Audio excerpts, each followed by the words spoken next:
Hello students, कैसे हो आप सभी। उम्मीद करती हूँ बहुत अच्छे होंगे और बहुत ही मन लगाकर अपनी पढ़ाई कर रहे होंगे। मैं प्रिया स्वागत करती हूँ आपका आपके यूट्यूब चैनल प्री 10 क्लासेस में, जहाँ पर आज हम पढ़ रहे हैं क्लास 10th का साइंस का चैप्टर नंबर 13। चैप्टर का नाम है हमारा हमारा पर्यावरण और आज इसकी पार्ट नंबर 11 मतलब 11वीं वीडियो है इस चैप्टर की ये। इससे पहले मैंने आपको इस चैप्टर की 10 वीडियोस करा दी है। अगर आपने उन वीडियोस को नहीं देखा है तो प्लीज उन्हें भी क्रम से देख लीजिए। तो आज भी हमारे क्या चलने वाले हैं, एनसीईआरटी पर्सन। वैसे कल वाली वीडियो में मैंने आपको एनसीईआरटी पर्सन ही कराए थे, तो वहां पे हमने 2 क्वेश्चनों को किया था। आज हमारा क्वेश्चन नंबर 3 है। इसमें क्या दिया है इसे देखिए। तो इसमें दिया है हमारे ऐसे 2 तरीके सुझाइए, मतलब ऐसे हमें 2 तरीके बताने हैं जिनमें अजैव निम्नीकरणीय पदार्थ, जो देखो हमने कल वाला क्वेश्चन किया था क्वेश्चन नंबर 2, उसमें क्या लिखा हुआ था यहाँ पे जैव निम्नीकरणीय, लेकिन ये क्या है अजैव निम्नीकरणीय। तो आपके दिमाग में एकदम क्या आने चाहिए, अजैव निम्नीकरणीय पदार्थ क्या होता है, पॉलीथीन प्लास्टिक, ये हमारे क्या होते हैं अजैव निम्नीकरणीय पदार्थ। पदार्थ पर्यावरण को किस तरीके से प्रभावित करते हैं, तो हमें ऐसे 2 तरीके बताने हैं जिससे जो ये होते हैं हमारे अजैव निम्नीकरणीय पदार्थ पर्यावरण को प्रभावित कैसे करते हैं। तो इसमें हम क्या लिखेंगे, देखो जो पर्यावरण में होते हैं पॉलीथीन प्लास्टिक, ये लंबे समय तक पर्यावरण में बने रहते हैं और पर्यावरण को क्या करते हैं, प्रदूषित करते हैं और चक्रण में भी क्या पहुंचाते हैं, बाधा। एक पॉइंट तो हम इसका ये लिखेंगे। दूसरा पॉइंट क्या है, ये जो होते हैं ना ये पदार्थ अजैव निम्नीकरणीय पदार्थ, ये खाद्य श्रृंखला के माध्यम से मनुष्य के शरीर में पहुंच जाते हैं और उसे क्या पहुंचाते हैं, बहुत हानि, मतलब स्वास्थ्य को हानि पहुंचाते हैं। एक इसका ये मतलब ये इस तरीके से प्रभावित करते हैं। तो अब हम यही लिखेंगे, आंसर में हम लिखेंगे अजैव निम्नीकरणीय पदार्थ, अजैव निम्नीकरणीय पदार्थ पर्यावरण को निम्न प्रकार से प्रभावित करते हैं, निम्न प्रकार से प्रभावित करते हैं। नंबर फर्स्ट पॉइंट लिखेंगे हम अजैव निम्नीकरणीय पदार्थ, अजैव निम्नीकरणीय पदार्थ जैसे पॉलीथीन कोमा प्लास्टिक लंबे समय तक पर्यावरण में बने रहते हैं, लंबे समय तक। प्लास्टिक लंबे समय तक पर्यावरण में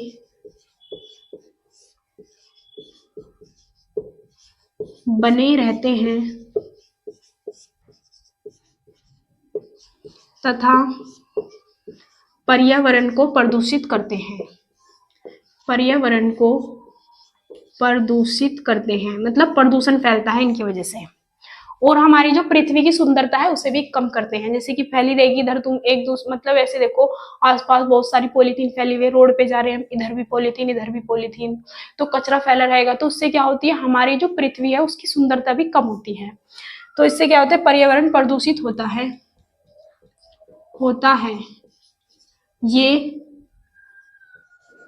ये चक्रण में भी बाधा पहुंचाते हैं। किसमें बाधा पहुंचाते हैं, चक्रण में भी बाधा पहुंचाते हैं। अब लिखते हैं नंबर दूसरा पॉइंट। इसमें हम लिखेंगे ये पदार्थ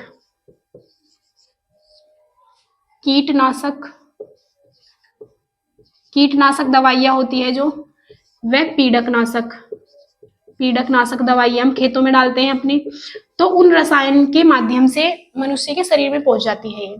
ये पदार्थ कीटनाशक व पीड़कनाशक रसायन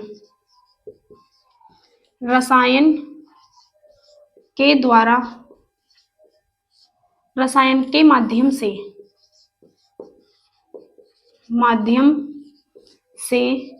खाद्य श्रृंखला में प्रवेश करते हैं। जो हमारी खाद्य श्रृंखला है, खाद्य श्रृंखला में प्रवेश करके जैव आवर्धन द्वारा, जैव आवर्धन क्या होता है ये भी मैं आपको पढ़ा चुकी हूँ। जैव आवर्धन द्वारा मनुष्य के शरीर में पहुंच जाते हैं, मनुष्य के शरीर में पहुंच जाते हैं, पहुंच जाते हैं तथा मानव शरीर को प्रभावित करते हैं। मानव शरीर को क्या करते हैं? प्रभावित, मतलब बीमार हो जाता है मनुष्य, प्रभावित करते हैं। तो ये वो दो तरीके हैं जिस तरीके से ये अजैव निम्नीकरणीय पदार्थ पर्यावरण को प्रभावित करते हैं। तो एक तो हमने क्या लिखा है, ये जो पदार्थ होते हैं लंबे समय तक पर्यावरण में बने रहेंगे और हमारी पृथ्वी की सुंदरता को भी कम करते हैं, प्रदूषित करते हैं। और दूसरा पॉइंट ये है, ये पदार्थ कीटनाशक, कीटनाशक दवाइयां होती है, जैसे कि हम अपने खेतों में डीडीटी डालते हैं, ये कीटनाशक दवाई है। तो ये क्या होता है, बहुत खतरनाक वो होता है, हमारा रसायन होता है, मतलब उसमें जो खेतों के अंदर कीट या पीड़कनाशक मक्खी मच्छर हो जाते हैं उनको मार देता है। तो जैव आवर्धन द्वारा ये क्या है, पौधों के अंदर भी पहुंच जाता है। जैसे हमने गन्ने की फसल में कोई भी पीड़कनाशक डाला है तो गन्ने के अंदर भी चला जाएगा वो रसायन, गन्ना मनुष्य खाएगा तो मनुष्य के अंदर भी रसायन आ जाएगा। तो उसके द्वारा क्या होता है, मनुष्य के स्वास्थ्य को बहुत ज्यादा प्रभावित करते हैं और मतलब मनुष्य बीमार हो जाते हैं।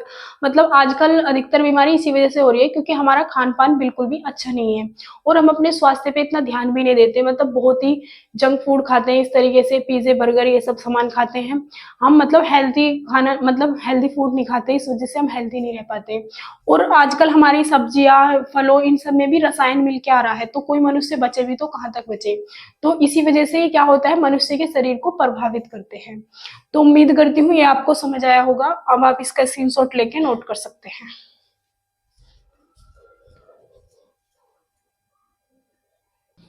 अब हम आगे देखते हैं क्वेश्चन नंबर 4। इसमें हमें क्या दिया है, पोषी स्तर क्या है, हमें बताना है पोषी स्तर क्या होता है। एक आहार श्रृंखला का उदाहरण भी दीजिए तथा इसमें विभिन्न पोषी स्तर बनाइए। तो मतलब हमें पोषी स्तर बताना है, पोषी स्तर क्या होता है।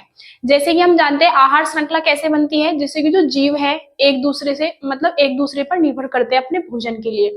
जैसे कि घास को कौन खाएगा, कीट, कीट को कौन खाएगा, मेंढक, मेंढक को कौन खाएगा, सांप, सांप को कौन खाएगा, बाज। तो ये जो बन जाती है इसे हम आहार श्रृंखला बोलते हैं। तो आहार श्रृंखला का कोई सा भी स्तर देख लो वही क्या कहलाता है, पोषी स्तर। तो हम इसमें आंसर में लिखेंगे आहार श्रृंखला के, आहार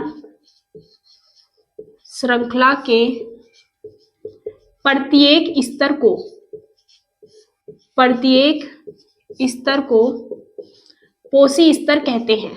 क्या कहते हैं, पोषी स्तर कहते हैं। अब हम एग्जाम्पल देखेंगे आहार श्रृंखला का। उसने कहा था आहार श्रृंखला का एक उदाहरण दीजिए, तो इसमें हम लिखेंगे एग्जाम्पल, आहार श्रृंखला। जैसे कि यहाँ पे कोई पौधे उगे हैं, क्या है हमारा, ये पादप है या फिर क्या है, पौधे। तो पौधे को कौन खाएगा, कीट, कीट को कौन खाएगा, कीट को खा लेगा यहाँ पे, मतलब कीट को बहुत कुछ खा सकता है, कीट को यहाँ पे लिख देंगे हम मेंढक। और मेंढक को कौन खा सकता है, सांप, सांप को कौन खा सकता है, बाज। तो ये जो हमारी बनी है ये आहार श्रृंखला बनी है। हम इसी तरीके से कितनी भी आहार श्रृंखला बना सकते हैं। पौधे को कौन खाएगा, चूहा, चूहे को कौन खाएगा, बिल्ली, बिल्ली को कौन खाएगा, कुत्ता, कुत्ते को कौन खाएगा, शेर। तो उस तरीके से भी हम बना सकते हैं। तो अब इसमें हमें ये बताना है कि इसके विभिन्न पोषी स्तर बताइए। तो जो पौधे हैं, पौधे क्या है यहाँ पे, प्रथम पोषी स्तर के जीव। तो यहाँ पे हम लिखेंगे प्रथम पोषी स्तर, प्रथम पोषी स्तर का जीव कौन है यहाँ पे, पौधे। और द्वितीय पोषी स्तर में क्या आएगा, द्वितीय पोषी स्तर का जीव कौन है यहाँ पे, कीट।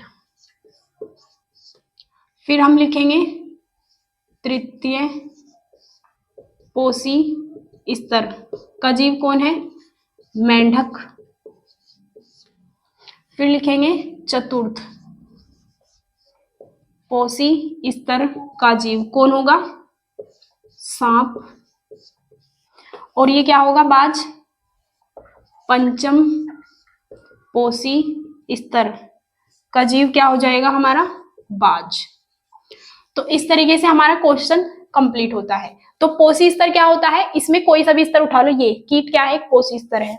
मेंढक क्या है? एक पोषी स्तर है।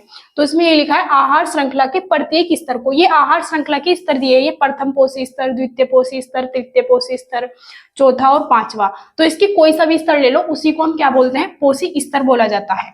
ये प्रथम पोषी स्तर के जीव है, द्वितीय के, तृतीय के, इस तरीके से।